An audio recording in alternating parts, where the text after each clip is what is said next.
एक मिनट हिंदू राष्ट्र को लेकर बागेश्वर बाबा प्रचार कर रहे हैं, इस पर आपका क्या कहना है?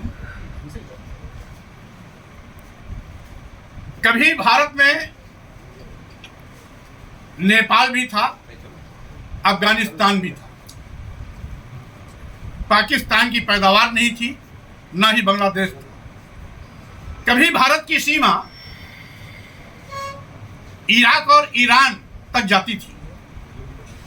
ऐसे ही षड्यंत्रकारी समय समय पर देश को बांटने के लिए काम किए हैं।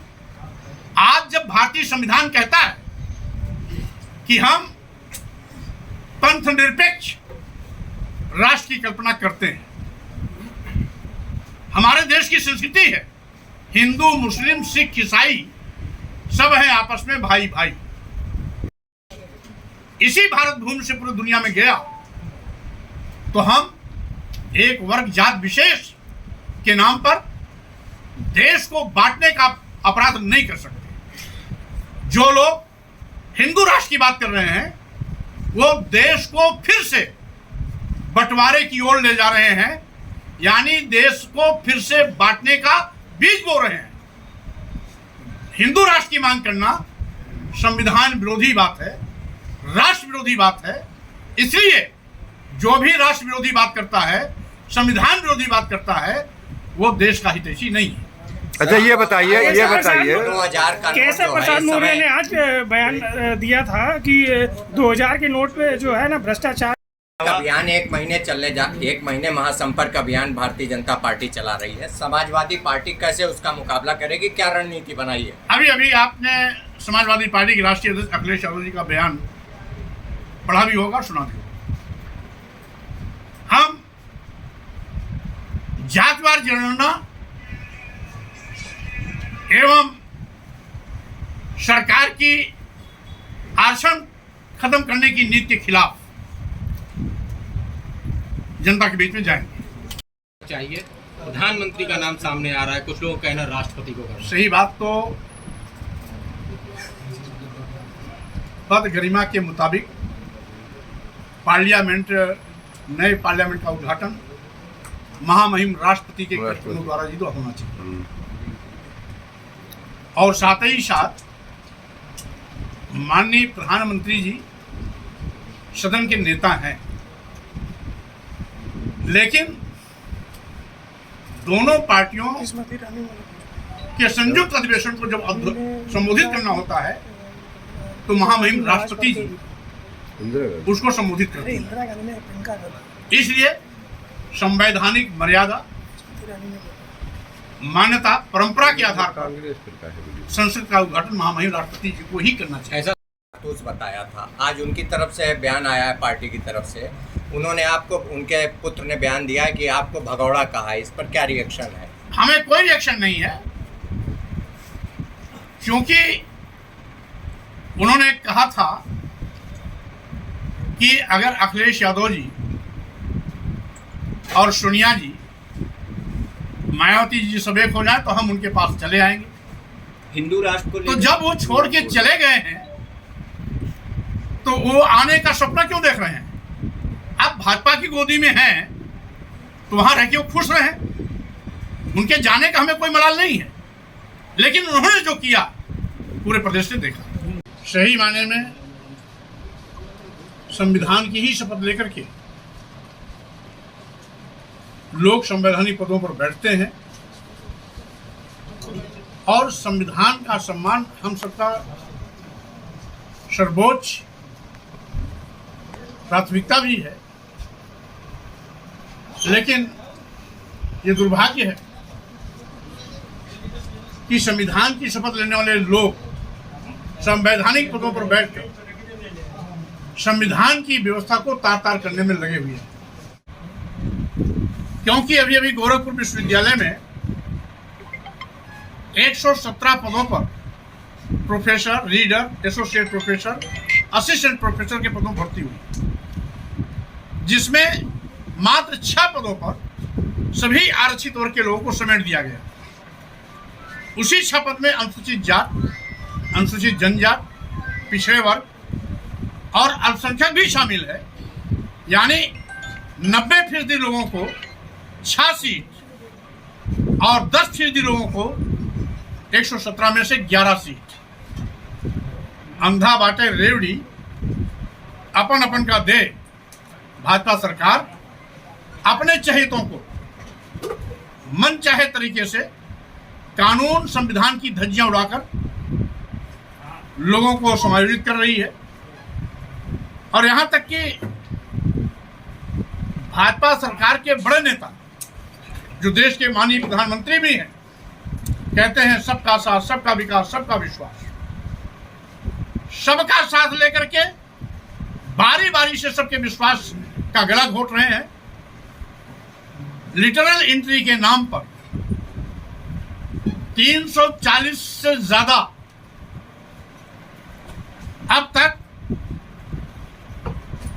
विशेष सचिव और सचिव के पदों पर भर्ती हुई। उन 340 में से एक भी अनुसूचित जात का नहीं। आज अग्नि परीक्षा के बाद जी सीता का परित्याग व्यवहारिक नहीं था। हाँ, ये बताइए क्या पत्नी को छोड़ना किसी नेता के लिए उचित है? देखिए, एक मिनट, थोड़ा हाथ पीछे। व्यवहारिक और सामान्य जीवन में जी आपने प्रश्न किया कि क्या सीता का परित्याग उचित था। साथ में अग्नि परीक्षा लेने के बाद सीता का परित्याग कतई उचित नहीं था, व्यवहारिक भी नहीं था। लेकिन बड़े लोग बड़ी बात, इसलिए हम राजनीति में धर्म को नहीं शामिल करना चाहते। मोदी आज जी ने अपनी राजनीतिक पत्नी, विषयों पर चर्चा मोदी होगी। जी ने परित्याग कर दिया। क्या रामचंद्र जी के आदर्शों पे चलते इसलिए ऐसा किया? अब वो किसके आदर्शों पर चलते हैं इसका जवाब तो सही माने में माननीय प्रधानमंत्री जी ही देंगे। लेकिन जब समाज में विवाहिता पत्नी का परित्याग करना उचित और व्यवहारिक नहीं है, तो कोई भी अगर परित्याग करता है तो सामाजिक मान्यता का हनन करता है। आपकी निगाहों से इसको ये अच्छा है या बुरा? हमने स्पष्ट रूप से पूरा जवाब दे दिया। अर्थ और अनर्थ निकालना काम आपका है। पूरे दुनिया में हमारे देश का मान सम्मान बढ़ाने वाली उन बेटियों ने लगाया है जिन्होंने ओलंपिक में गोल्ड मेडल जीता है। किसी ने सिल्वर जीता, किसी ने ब्रॉन्ज जीता है। और 6 महीने से गुहार लगाने के बावजूद भी FIR न लिखा जाना, ये अपने आप में बहुत दुर्भाग्यपूर्ण। FIR तब लिखा गया जब माननीय सर्वोच्च न्यायालय ने मामले का संज्ञान लिया। आरोप सच है या झूठा, ये तो स्पष्ट तब होगा जब मामले की जांच होगी। जब पूरे दुनिया में हमारे देश का मान सम्मान बढ़ाने वाली उन बेटियों ने लगाया है जिन्होंने ओलंपिक में गोल्ड मेडल जीता है। किसी ने सिल्वर जीता, किसी ने ब्रॉन्ज जीता है। और 6 महीने से गुहार लगाने के बावजूद भी FIR न लिखा जाना, ये अपने आप में बहुत दुर्भाग्यपूर्ण। FIR तब लिखा गया जब माननीय सर्वोच्च न्यायालय ने मामले का संज्ञान लिया। आरोप सच है या झूठा, ये तो स्पष्ट तब होगा जब मामले की जांच होगी। जब सरकार FIR ही नहीं लिख रही है और सुप्रीम कोर्ट की डांट के बाद लिखी, तो जांच कब तक करेगी, ये अपने आप में एक सवालिया निशान खड़ा करता है। अच्छा, पूरे विश्व में बताते हैं उत्तर प्रदेश की पुलिस सबसे श्रेष्ठ मानी जा रही है, क्योंकि वो जब गोली मारती सिर्फ पैर में लगती है। तो ऐसी पुलिस और विश्व में कहीं नहीं जो गोली पैर पे ही उसकी लगती हो। हजारों लोगों के पैर पे गोली लगी। क्या इसको लेके क्या कहना चाहते हैं आप? लोकतंत्र में मीडिया भी चौथा स्तंभ है। विधायिका के रूप में, विधायिका के प्रतिनिधि के रूप में हमने बहुत कुछ बोला है। अब लोकतंत्र की रक्षा के लिए लोकतंत्र के चौथे स्तंभ मीडिया को भी अपनी जुबान भी खोलनी चाहिए, कलम भी मजबूती से चलानी चाहिए। धन्यवाद। सरकार के नोटबंदी को लेकर कैसे क्या देखते हैं? वो तो अप्रत्यक्ष रूप से मोदी सरकार को ही कटघरे में खड़ा कर रहे हैं, क्योंकि 2000 की नोट भाजपा ने जारी किया और भाजपा सरकार के रहते भाजपा सरकार द्वारा जारी किए गए 2000 नोट से काला धन बढ़ा है, भ्रष्टाचार हुआ है, तो इसका मतलब भारतीय जनता पार्टी की छत्र छाया में भ्रष्टाचारी भी बढ़े हैं, काला धन भी बढ़ा है। और सामान्य सी बात है, जब काला धन और भ्रष्टाचार पर अंकुश लगाने के लिए 500 रुपए बंद किया गया, 1000 रुपए बंद किए गए, तो 2000 रुपए की नोट जारी करने का औचित्य क्या था? जब 500 रुपए से काला धन और भ्रष्टाचार बढ़ सकता है, 1000 रुपए की नोट से काला धन भ्रष्टाचार बढ़ सकता है, तो 2000 रुपए की नोट से 500 रुपए की नोट की तुलना में 4 गुना और 1000 रुपए की तुलना में 2 गुना भ्रष्टाचार काला धन बढ़ना स्वाभाविक है। इसलिए भाजपा सरकार ने अपने गलत निर्णय पर कहीं न कहीं प्रायश्चित किया, बैक फुट पर आया और अपने गलत निर्णय को सुधारने के लिए उस 2000 रुपए को वापस लेने का निर्णय लिया। इसी पर ये भाजपा का गलत निर्णय था जो उसने 2000 रुपए के नोट जारी किया था, और साथ ही साथ यह जानबूझ करके अपने चहेतों को काला धन का लाभ पहुंचाने, भ्रष्टाचार के माध्यम से और मोटा करने के लिए 2000 रुपए नोट जारी किए गए थे। जब उनका काम हो गया तो आज उसको खत्म कर रहे हैं। भाजपा की करेंसी नीति और भाजपा का 2000 रुपए नोट जारी करने का निर्णय दोनों गलत था। धार हो रहा है, इसलिए अभी अभी एक फैसला सरकार ने अपना पलटा और बारी बारी से अगर सही मायने में अपने दिल से सोचेंगे तो इनके सारे फैसले देश के अहित में हैं। ये ईस्ट इंडिया कंपनी की तरफ से काम कर रहे हैं। जिस तरीके से ईस्ट इंडिया कंपनी पूरे देश के खजाने को लूटकर इंग्लैंड में तिजोरी भरती थी, उसी प्रकार से भाजपा सरकार पूरे देश को लूटकर आज अदानी की तिजोरी भरने में लगी हुई है। सर, आज आप भी दुर्गा जी का आशीर्वाद ले रहे हैं, पीछे देखिए। स्वाभाविक रूप से हम सबका सम्मान लेंगे, सबका सम्मान करते हैं, सबका आशीर्वाद लेंगे।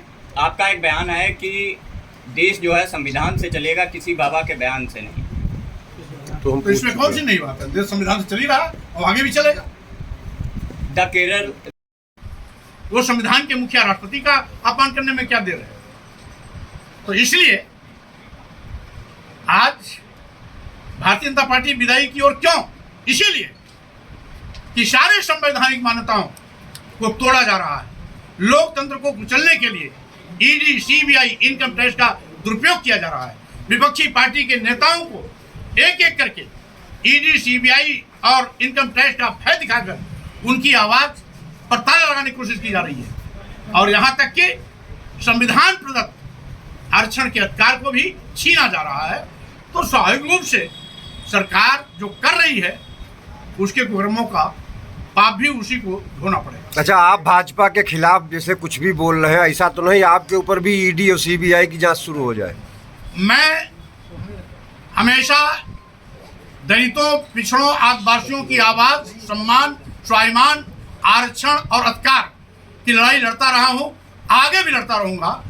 ईडी आए, सीबीआई आए, इनकम टैक्स आए, स्वामी प्रसाद मौर्य की आवाज को दबा नहीं सकते। क्योंकि अभी राम एक मिनट अभी आप जो है रामायण और राम को लेके कुछ पीछे बोलते थे, लेकिन आज नहीं बोल रहे हैं कुछ। हमेशा आवश्यकता अनुसार बात रखी जाती है, और